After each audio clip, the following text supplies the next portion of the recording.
How's it going, everybody? Ni hao. Welcome to a brand new episode of Crypto Clout. Of course, remember it is Chinese New Year, so we did see some interesting price action in Bitcoin. And I'd also, just like to see in the comments, do you guys think that Chinese New Year actually has an impact on what happens with Bitcoin and the greater cryptocurrency space, or do you think that it's all a bunch of nonsense? It is an interesting perspective to hear. But regardless, this video we're going to be discussing Cardano. We're going to be talking about Cardano's latest Shelly incentivized testnet update focused on stability. The Cardano team has been working hard to maintain and improve the Shelly incentivized testnet. As this article goes on, and we will be discussing that and some more related topics. Of course, Cardano's Q4 price performance. We'll be talking about that as well. We'll be discussing what we could look forward to in the future. Cardano Foundation Bolter's adoption of ADA sets to release ADA dominated finance product. So this will be interesting as well. But of course, on top of that, we'll have to be talking about Bitcoin. Just the larger scale events that we've been seeing happening in the cryptocurrency space. And on top of that, I'd like to talk about a stronger foundation for Bitcoin ETF applications. So this will be interesting as well to get into detail about that. And of course, I'd also like to just start off with this video, talking about cash is trash. I think that it's an interesting side sort of conversation, so we'll get right into that. I think that you have to have a certain amount of gold in your portfolio, right, or you have to have something that's hard. There are three monetary systems that happen. The first is, in the old days, it had intrinsic value. You'd carry around gold coins. Then we come up with the idea of banks or even central banks. And what they do is they create certificates, right, we call notes, that are claims on those things. And we print many more certificates than there is money in the bank. And then that's a linked system. Right. And we did that, and we broke that in 1971. Then you have a fiat monetary system, which means that you can print whatever amount of money you want, and you can put that, and that's what governments do. So we're in that part of the cycle, bigger picture, so that when you think about things, the depreciation of the exchange rate and the printing of money, I think over the next few years is going to be the biggest. If you want to buy gold, you buy Bitcoin? No, there are two purposes of money: a medium of exchange and a storehold of wealth. And Bitcoin is not effective in either of those cases now. Store of wealth? No, because first potentially. Of all, it's too volatile. Because of the volatility, you can't go next to it. Someday when it, I would say Libra or something which has more stable value, has got more potential. But also, who's going to do the buying? Central bankers and others. What are they going to hold as reserves? What has been tried and true? Are they going to hold digital Bitcoin? They're going to hold gold.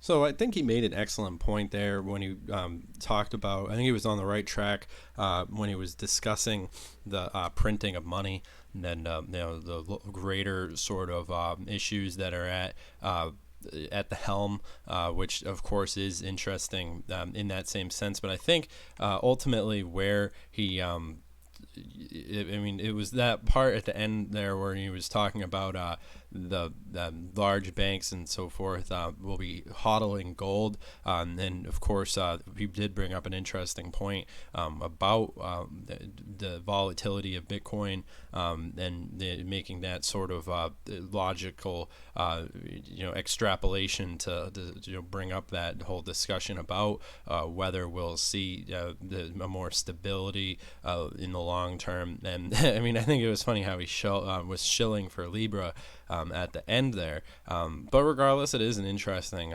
sort of perspective to bring up. And I think one of the key components that was missing from that dialogue was, of course, talking about what we talk about on this channel all the time, which would be like you don't use, and I think McAfee used this argument as well at one point.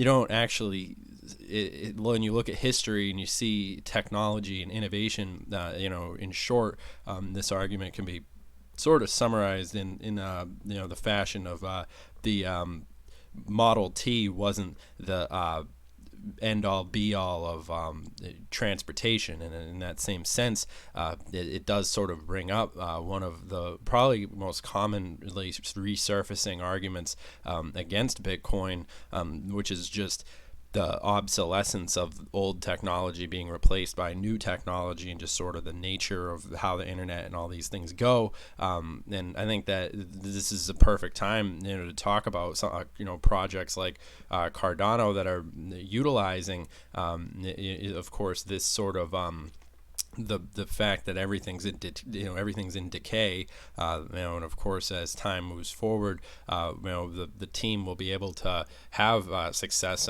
So moving right along, talking about the testnet, this article says, quote, the immense success of the Shelly incentivized testnet is seen since its November launch has pushed the company to improve its communication. Last month, Hodgkinson, the CEO of IOHK, said that the team worked on the incentivized testnet will begin issuing weekly updates. We'll be looking forward to those as well, about the state of the network, to stay in touch with the community.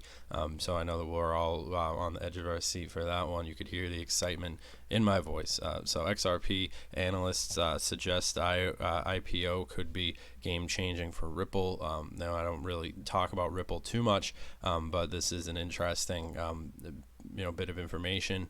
How would Ripple benefit from an ICO? Well, seemingly now retired crypto commentator Hodo last year released an extensive blog post to Coil of how Ripple could be going public, could affect the company, the cryptocurrency.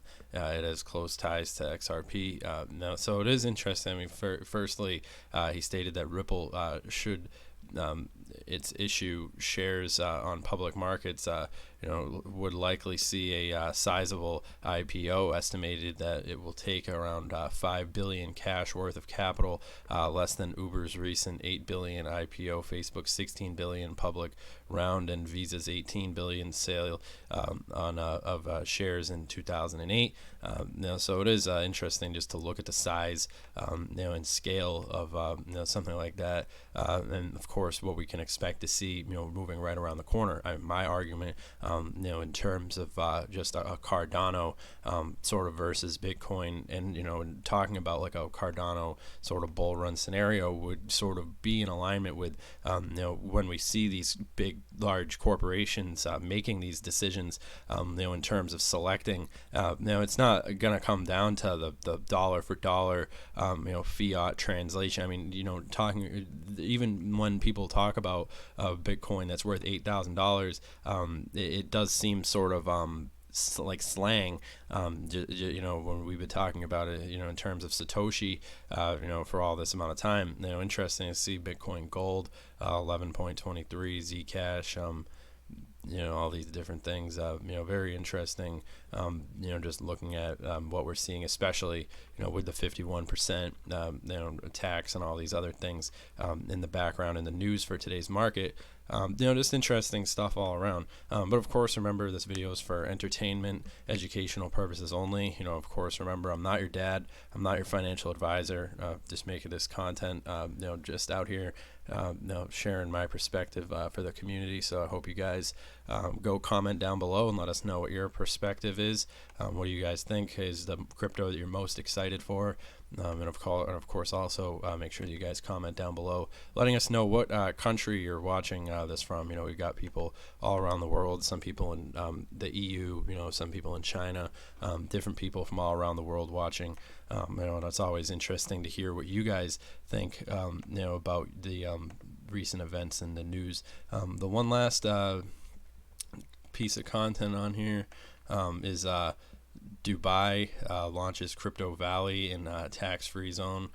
This is huge. To a certain extent, it's pretty interesting in terms of just an example of just what sort of all the countries around the world would be doing if they knew what was right, what would be smart. This is going to put Dubai far ahead of you know, in a large sense, it's going to be a pretty big innovation, you know, as far as them being a leader in the future paradigm. But we'll talk about this.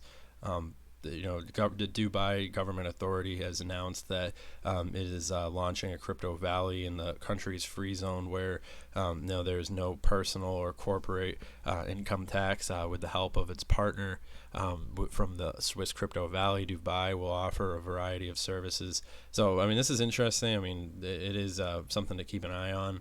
You know, especially while we have certain countries, you know, cough, cough, not going to mention any names, but there are some countries out there that are really going the extra mile to put more red tape around cryptocurrency. Well, we see other ones that are basically making inroads so that they can be a leader in the future paradigm, and this will be a big variable.